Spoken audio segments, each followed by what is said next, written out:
Well, welcome back to Waterloo Road Rewind.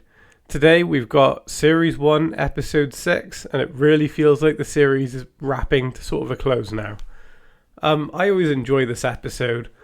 As I've sort of said on-off across the past few episodes, there have been parts I remember, parts I don't remember.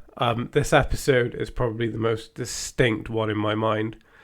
Probably because I think that both of the sort of side plots are quite fun and intriguing.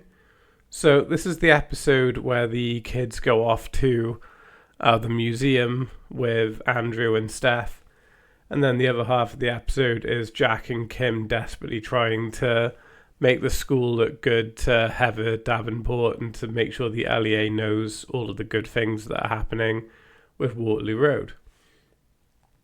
The episode also alluded to the fact that one of the schools is going to be shut, so it's basically them trying to put themselves in the best possible position so Waterloo Road can continue, and that's sort of where we're at with things.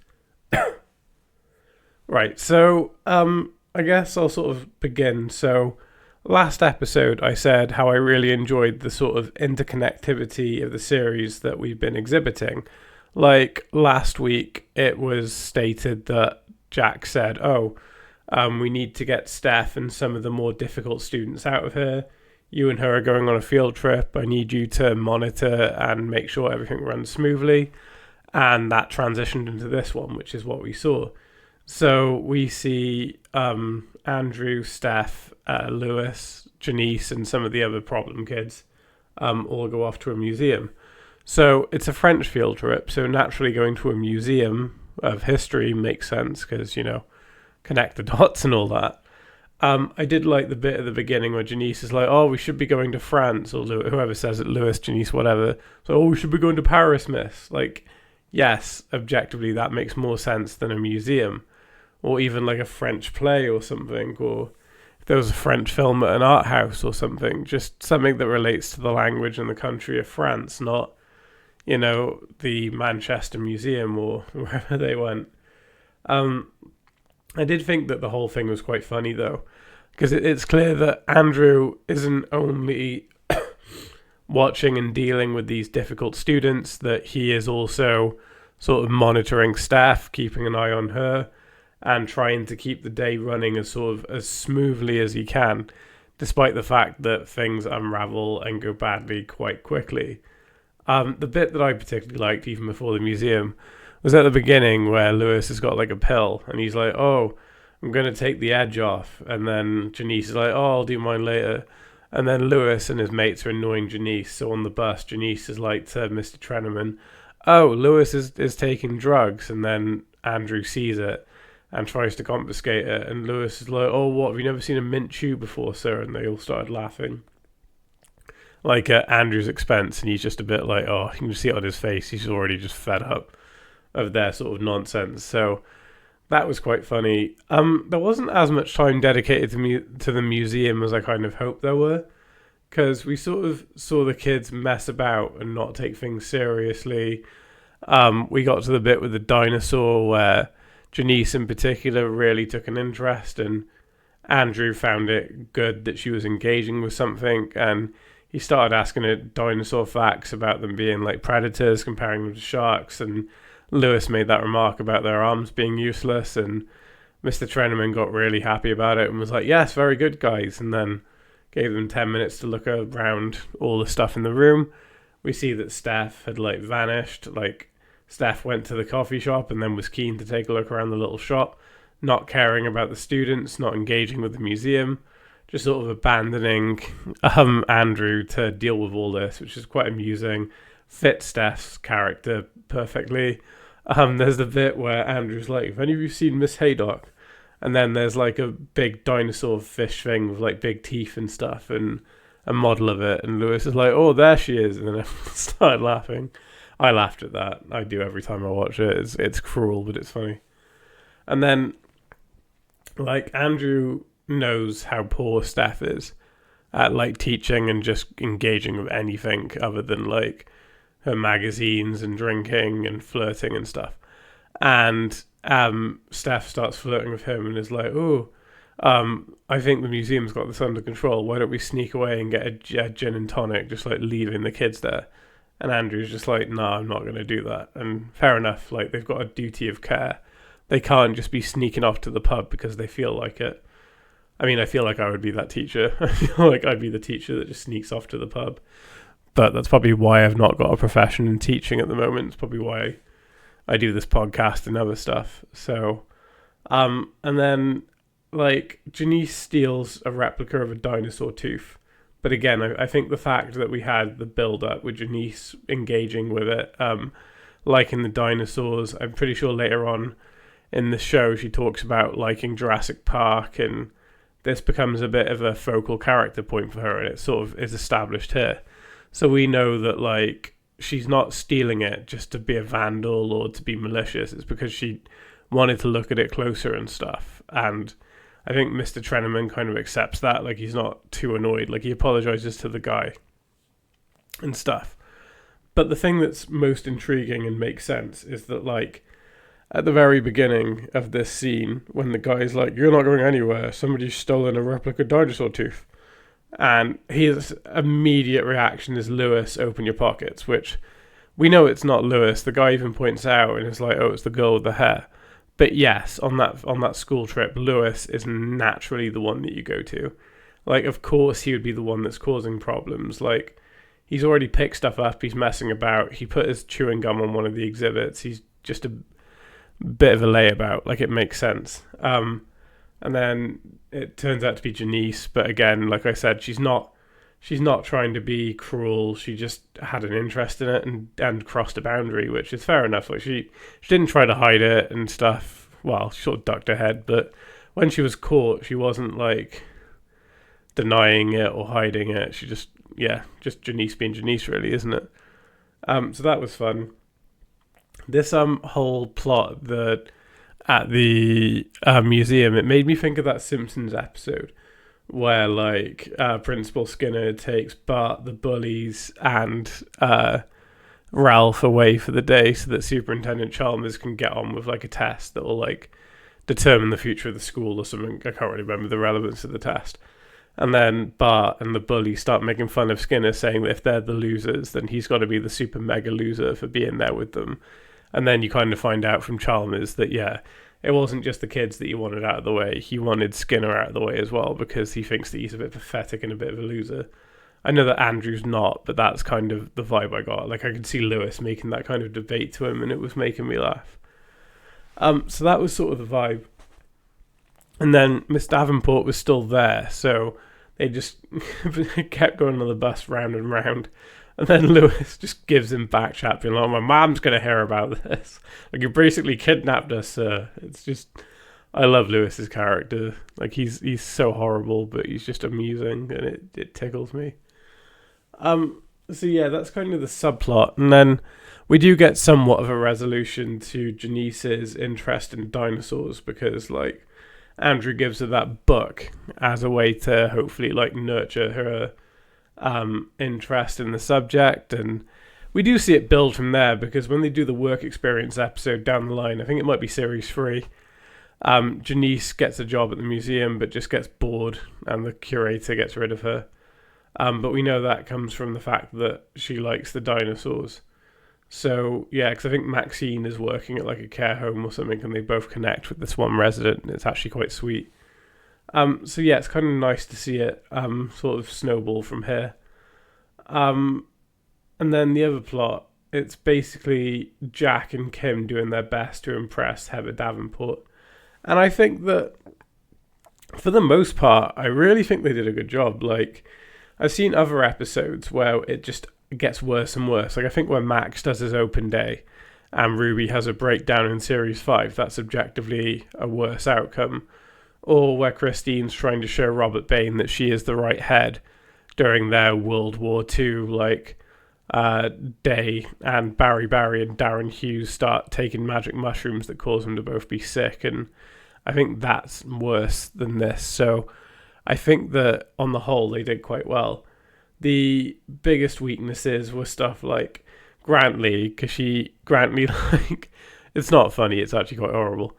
Brantley calls a dyslexic kid thick to her, and I'm like, she's watching the class, she's watching you. Like, even if you believe that, why say that to this woman? She's not going to take lightly to it, and it's just making Brantley seem like kind of an asshole. I mean, I know he is, especially at the start of the show, but it just felt so unnecessarily cruel. So there's that. And then the whole situation isn't helped because, like, she believes they are just pulling the rug over her eyes a little bit, with Steph specifically not being there. And this is further proven by her chatting to a load of the kids one-on-one without Jack being present. And they're all like, oh, Miss Haydock's the worst teacher and stuff. And they big Mr. Clarkson up a bit. Maybe not for the most professional reasoning, but they are like, oh, he's so gorgeous and stuff. But Steph, they're specifically like, nah, Miss Haydock. Because I think Miss Haydock got croissant and something else mixed up, which is quite funny. There's the whole Steph thing. There's a bit which made me think of it from the sitcom Big School, the one that's the David Walliams and Catherine Tate one, where she has like posters of French foods in the room, and David Walliams' character is like, oh, this is completely irrelevant. They even called it a croque monsieur in Wetherspoons, and that was very much the vibe I was getting here. And then there is some good stuff, like she seems quite impressed with Jack and Kim. They come up with their school brochure for the open day, and it's all about diversity and celebrating the students. And again, that's something that she really appreciates and sees like good value in. And I think, is it Joyce? No, what's the secretary called? No, I think Joyce is from series 2 onwards. Oh, what's she called? Because she is in series 10 as well as a different character. Oh, it's going to really annoy me. Anyway, the secretary does this really good front for the school brochure, and yeah, Miss Davenport seems to like it. But Miss Davenport does basically say that, like, right, Jack, you need to sort Steph Haydock out. And then this is like, Steph is quite a complicated character because I do really like her, but then she gets very defensive and very difficult, especially when her job's being threatened. Like, Jack basically says, and he says it fairly, he's not trying to be like a knob about it. He's just like, look, I think you're out of your depth. I'm going to recommend to the LEA that you no longer teach at the school, which is fair. I mean, on the way back from the bus, she basically says to a student, oh, you've got good taste in men. If I was 20 years younger, I'd give him a go. And the implication is that student's meant to be about 16, 17. Even if he looks significantly older, like, that's not a good thing to say, especially in the presence of an LEA inspector. So it's just Steph, isn't it? But then she basically blackmails Jack and says that if Jack pursues it, that she'll ruin him and that she'll claim that he assaulted her, and basically said that if they didn't sleep together in a school toilet, that she would ruin him. So basically she was going to tell the LEA that, and Jack would basically go down. So this is what I mean. I like Steph, but then I hate moments like this. Like, it feels so mean-spirited. Like, I get that both her and Grantley sort of have good character development and stuff, but no one can get rid of Steph because she will just pull stuff like this out. I think the absolute closest we ever see to Steph being removed is Max. I think had Rachel not stepped in, Steph would have been gone. And I mean, I know she leaves during Series 5 anyway, so we would have more or less been at the end of her tenure regardless on the show.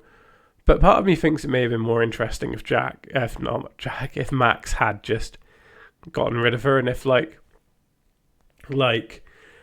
Rachel couldn't do anything about it, and then a few episodes later when Rachel regains control, she offers Steph the job back, and Steph's just like, no, I don't think so. Like, I think that could have been more interesting. But yeah, we just know that Steph is scrappy, she's resourceful, and she's incredibly stubborn, especially when it comes to her job. Like I said previously in an episode or two ago, her flirting with Joe to try and keep her position, it's just stuff like that. Like, she just doesn't care as long as, like, she's being looked after. So yeah, there's that. And then the whole Tom and Izzy thing, like he looks at a flat and it turns out to be really rubbish. So he and Izzy go back to his, and then they start kissing, and then let's try to keep the YouTube algorithm happy and monetization happy. They have a riveting game of chess on the sofa, and they both really enjoyed that game of chess. And they decided that they needed to be open with Lorna and Izzy's girls about their game of chess. So they're going to, and then Tom couldn't go through with it, and they don't talk about the chess between them. So again, it felt like this could have been it for this plot, or you could have just had Lorna deal with the aftermath for 2 episodes, but no, it gets dragged out. This is what I mean, that the plotting between them, not only does it feel out of character for Tom, but it feels like it's about 3 episodes worth of plot that's been stretched across 8, and it's just getting less and less interesting the more it goes on. I do feel bad for Izzy because, like, Tom has now sort of put her in a really awkward position.